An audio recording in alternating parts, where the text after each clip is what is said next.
I'm Drew Coles. I'm Erin Coles. And this is Met Player Monday. Today, we're going to be talking about considerations if you're getting married outside.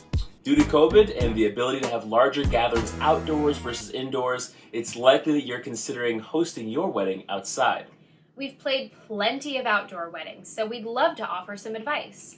And although this is particularly helpful for any couples affected by COVID now, the advice we're about to share will be helpful for all couples choosing to get married and having their celebration outdoors. If you're getting married in the summer or during a time of year that's typically hot, one of our first pieces of advice is to make sure that you have a tent.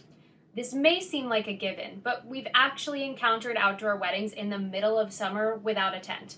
A tent ensures that no matter what the weather that day, hot and humid or cool and rainy, that there's some sort of coverage for you, your guests, and your vendors. It's also smart to get a tent that has the option for roll-down sides. If it does start to rain and if the rain happens to be going sideways, it's helpful to be able to pull the sides of the tent down. From the band perspective, we've got a lot of electricity running and a lot of expensive equipment, so we need a way to keep everything dry and to keep playing should it rain.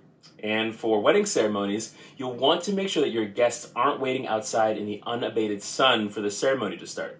Many venues open their indoor bars for juice, water, and champagne before wedding ceremonies. This will not only offer hydration and libations for your guests, but it will also offer them an indoor space to relax and beat the heat before the ceremony starts. And right now, heading indoors might not be an option, but keep in mind that anything can happen before a wedding starts. Maybe a button pops off the wedding dress or the officiant is running late. So make sure you have some sort of covered space for your guests to congregate. That can be a patio, your reception tent, or potentially inside if it's something your local government and venue allow. At the end of the day, you want to ensure that your guests have somewhere to go and that they're not waiting too long for the ceremony to start in 90-degree weather with the sun beating down on them. Now, back to the tented reception. Especially on a hot day, it's important to consider ways to keep the tent cool.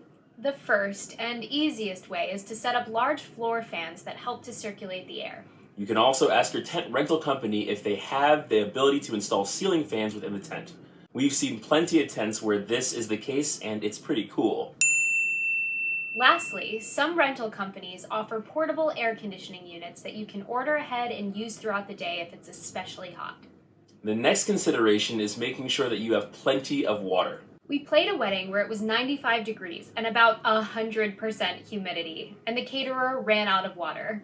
If you're getting married in a tent and you're relatively far from a property with running water, ordering enough water ahead of time is especially important. Ordering too much is far better than not ordering enough. And you can set up water stations at the ceremony and throughout the reception tent, or have coolers filled with water bottles. Do whatever makes sense for you, just make sure that there's enough water. Another consideration is power. Where's the power to the tent coming from?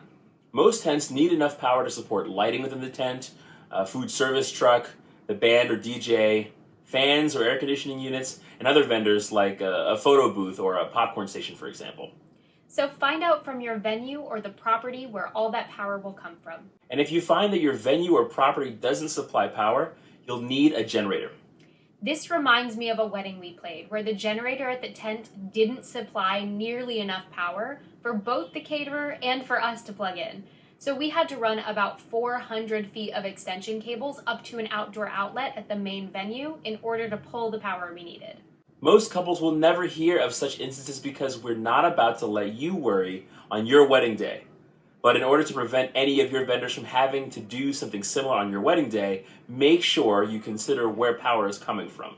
Ask each vendor how much power they need to run their equipment, and make sure either your venue has that amount or that you're ordering a large enough generator.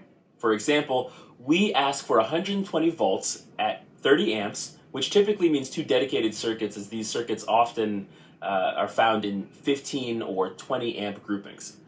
And because the lights that we run are LEDs, we're running a fairly conservative power draw. So it's possible that your band or DJ will need more power than what we need. And hey, there's always a lot to think about when wedding planning and sorting out venue details. And now in the age of COVID-19 considerations, there's even more to think about. But we're here to help. Whether you're planning to have your wedding in the middle of summer or in the middle of the winter, we're here to support you in making musical memories. Mmm. It's a hot one. It actually is. It actually legitimately is a hot one. But then we have Shelter. Oh. I'm Drew Coles. Start again. I have a weird face on. Yeah, exactly. Both. We still have to keep up this facade. And now, in the age of COVID-19, considerations. Sorry. My bad. You sold an invisible comma so hard. I was buying property on that comma. Okay. If I had written this, that would have been the way I would have written it. So, you know. Aaron. No, because I've been writing these a lot recently, so I just read it the way I'm gonna keep that one in the bloopers, the way you just said that right then, and then as well as the violence. We don't need my tent nose to be the focus of like a view. tent? You really have to show me these bloopers before you put them out.